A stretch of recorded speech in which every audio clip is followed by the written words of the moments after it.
C'est une nouvelle édition de votre émission. Cette émission que vous propose Actualité.cd sur la lutte contre les discours et messages de haine pendant cette période électorale. Et mesdames, messieurs, bonjour et surtout merci de votre fidélité à Actualité.cd. Comme d'habitude, nous sélectionnons des discours, des messages qui sont postés sur les réseaux sociaux et nous invitons comme ça une femme leader à pouvoir les commenter, à nous dire surtout quel rôle la femme doit jouer pour lutter contre ce type de discours.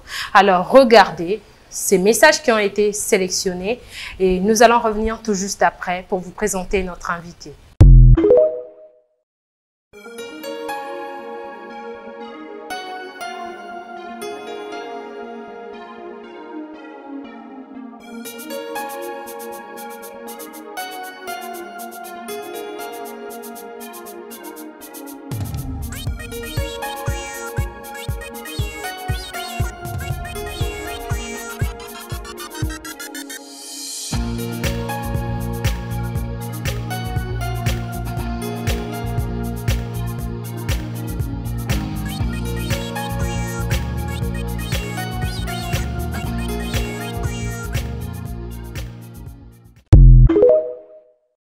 Voilà, de retour sur ce plateau. Madame, bonjour. Bonjour Prisca. Alors, vous allez vous présenter. Oui, je suis Caroline Pindinora, je suis architecte de formation. Je suis présidente honoraire de l'Association des femmes architectes du Congo. Je préside également ma propre ASBL, Mille et un Espoir, qui milite pour les droits des femmes, ici en République démocratique du Congo. Je suis candidate à la députation nationale pour la circonscription de Moamba. Et je postule sous le numéro 227. Voilà. Ok. Cette organisation de la société civile que vous dirigez, depuis combien de temps maintenant? Depuis maintenant presque 6 ans. Voilà. Ouais. Et ça se passe bien? Ça se passe bien. C'est vrai que c'est difficile parce qu'on n'a pas toujours des subventions. On travaille sur fonds propres et ce sont les membres qui cotisent. Mais comme on aime les gens, comme on fait les choses sincèrement, la population nous le rend et ça se passe bien. Voilà. Okay. Et vous avez vu ces messages qui oui. ont été postés sur les réseaux sociaux. Quel est votre point de vue par rapport à tout ça, en fait? Je suis offusquée parce que je ne comprends pas comment le Congolais est tombé aussi bas. Ce n'est pas normal que les gens incitent les autres à la haine. Moi, je pense qu'il faudrait que les personnes mettent de l'eau dans leur vin. Il faut que les gens se remettent en question et qu'on comprenne que pour les élections, on doit se battre à armes égales. On n'a pas besoin d'attiser le feu ou de tenir des propos discourtois envers certains candidats parce qu'ils ont le droit de postuler comme n'importe quel citoyen ici en République démocratique du Congo. Pourquoi est-ce qu'il faudrait qu'on dise du mal d'eux ou qu'on les traite de cette façon? Je suis vraiment contre cela parce que le message que ça renvoie, c'est que nous sommes un peuple immature. Parce que quand on atteint une certaine maturité, on comprend que c'est un concours, que le meilleur va gagner. On n'a pas besoin de tenir des discours de ce genre. Donc voilà un peu. Est-ce que vous avez constaté l'ampleur, en fait, on va dire, depuis que 2023 avait commencé, jusqu'à ce que cette période de la campagne électorale arrive? Est-ce qu'il y a vraiment un niveau qui a augmenté de discours de haine selon vous? Oui, oui. D'abord, j'ai d'abord relevé des discours tribaux. C'est pas normal que les gens soient aussi tribalistes. Pourquoi est-ce qu'il faudrait aimer une certaine tribu plus qu'une autre?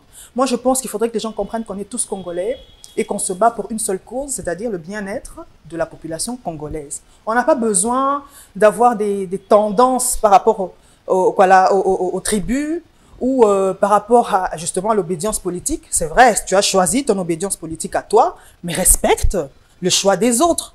Tu n'as pas besoin de te mettre à dire des choses. Il y en a même qui inventent des histoires sur les dos des autres. Et ça, c'est vraiment regrettable.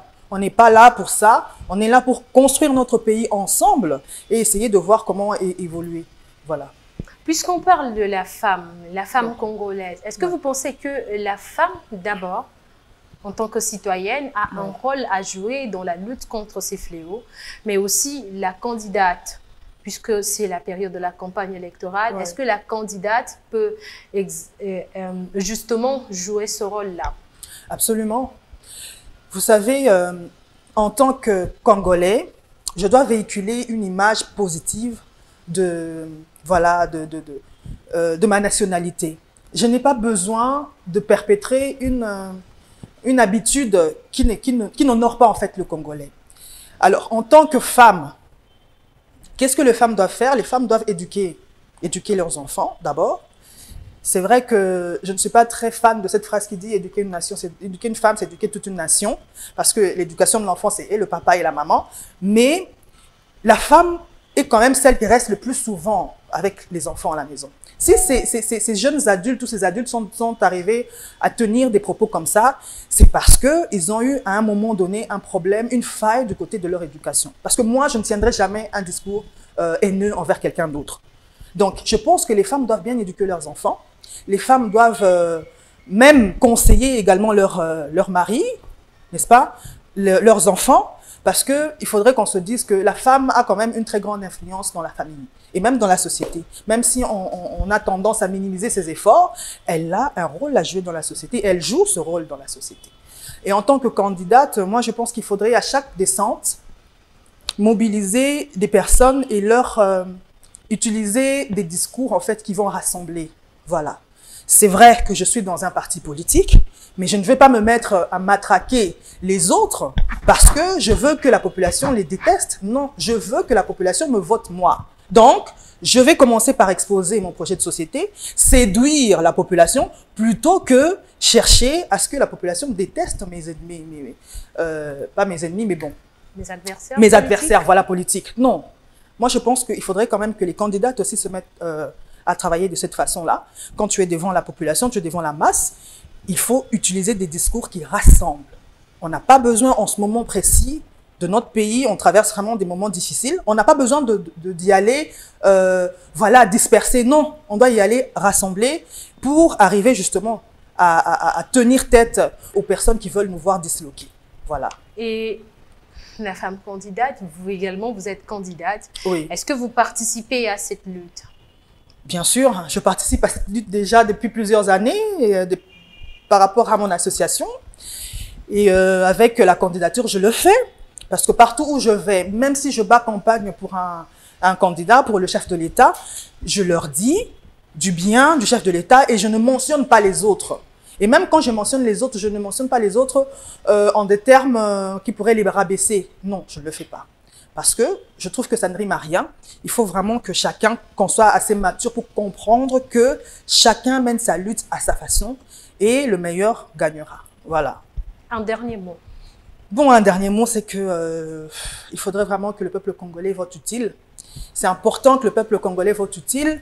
Il ne faudrait pas vous laisser leurrer ou voilà, séduire par des discours, des personnes qui viennent pour voilà, vous extorquer vos voix, alors qu'en fait, ils ne feront rien pour vous.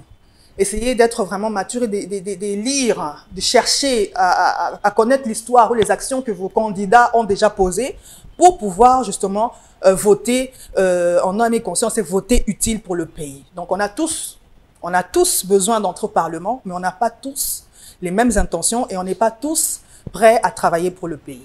Voilà. Voilà, c'est tout pour aujourd'hui. Merci Madame Caroline. Merci beaucoup Prisca. Et merci à vous également. On se retrouve prochainement au prochain numéro avec une prochaine invitée. Merci beaucoup.